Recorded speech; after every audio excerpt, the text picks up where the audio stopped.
This Made Media Magazine. This video right here is about former Black Panther and revolutionary Assata Shakur. But first, I need everybody to please hit that like button, hit that share, and subscribe. This Made Media Magazine. Now, I'm reading this off the New York Times. Assata Shakur dies at 78. Convicted revolutionary found refuge in Cuba. A member of a militant black group, she was found guilty in 1973 murder of a New Jersey state trooper, escaped from prison and fled to Cuba, where she taught and wrote. Assata Shakur, the black revolutionary once known as Joanne Chestnut, who found decades-long sanctuary in Cuba after escaping from New Jersey prison, where she was serving a life sentence in 1973, shooting death of a state trooper, died on Thursday in Havana. She was 78. Cuba's Ministry of Foreign Affairs announced her death without specifying the cause, citing only health conditions and advanced age. Assata Shakur was both lionized and demonized long after she and the Black Liberation Army, the militant group she had embraced, faded from broad public consciousness.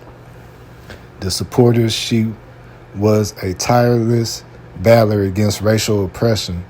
To detractors, she was a stone-cold cop killer, the first woman to land on the FBI's most wanted terrorist list with a $2 million in state and federal money offered for her capture. For her part, Ms. Shakur regarded herself as a 20th century escaped slave. In the early 1970s, an era of American ferment on multiple fronts, Ms. Shakur channeled her radicalism through the Black Liberation Army, a organization that had broken away from the Black Panthers. Its members planted bombs, killed police officers, and carried out robberies that they described as exploitation. Whatever, I can't. Ms. Shakur herself was indicted 10 times by federal and state authorities in New York and New Jersey on charges of murder, robbery, and kidnapping. All but one of those cases end in acquittals, dismissals, or hung jurors. The lone exception began with a car ride in the early morning of May 2nd, 1973. She and two colleagues were in a beat-up Pontiac when New Jersey state troopers stopped them on the New Jersey Turnpike for having a broken taillight. The police account was that she and the others left the car with guns blazing. She fired first, they said, touching off a shootout in which a state trooper, Werner Forrester, was killed and another, James Harper, was wounded. One of Ms. Shakur's companions, James Costain, was also wounded and died later. She, too, was shot in the left shoulder and the underside of her right arm. That sounds like she had her hands up. Soon captured, she was not put on trial until 1977 because while in a holding cell with a man named Fred Hilton in an unrelated Bronx robbery case, she had become pregnant. Ms. Shakur's version was that she never held a gun on that 1973 morning and that her arms were in the air when she was shot. Her lawyer said she was mistreated in jail and given poor medical care. Doctors testified on her behalf that the wounds supported her claim that her arm has been raised. Nonetheless, prosecutors insisted that when shot, she was in a crouch and firing at a trooper, Harper. In the end, an all-white jury of 7 women and 5 men believed them, though there was no evidence that she had fired at the slain trooper Forrester. Everyone involved in the killing of the police officers was deemed equally responsible under New Jersey law. In March 1977, the jurors swiftly found her guilty of first-degree murder and assault. She was sentenced to life in prison plus 33 years. She did not remain behind bars for long. On November 2nd, 1979, 3 armed men from Black Liberation Army broke her out of the Clinton Correctional Facility for Women, a penitentiary in western New Jersey, now named for Edna Mahan, a prison superintendent using false identification and apparently not having been searched for weapons.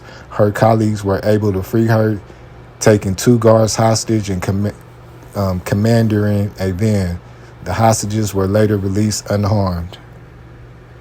In an unrelated case, 8 years later, one of the men who had helped her escape, Tyrone Rising, testified that Ms. Shakur was taken to a safe house in Mount Vernon, New York, and then to an apartment in East Orange, New Jersey, followed by stops in Pittsburgh and the Bahamas. She arrived in Cuba in 1984 and was granted asylum. There she stayed getting by with money from the government while teaching, writing poetry, and studying. Despite being labeled a terrorist by FBI and despite the $2 million bounty on her head, she remained beyond the reach of the American authorities, all the while professing her innocence. In 1987, Ms. Shakur published an autobiography, Assata, a name she had assumed in 1971, forsaking what she called her slave name. The book was replete with spelling and locutions that were standard in radical circles, like references to American as America and to the police as pigs.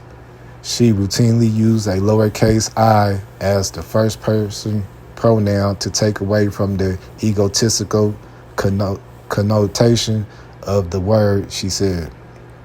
As for her name, she wrote, "It sounds so strange when people call me Joanne. It really had nothing to do with me. I didn't feel like no Joanne or no Negro or no American. I felt like an African woman." And so she became a Muslim named Assata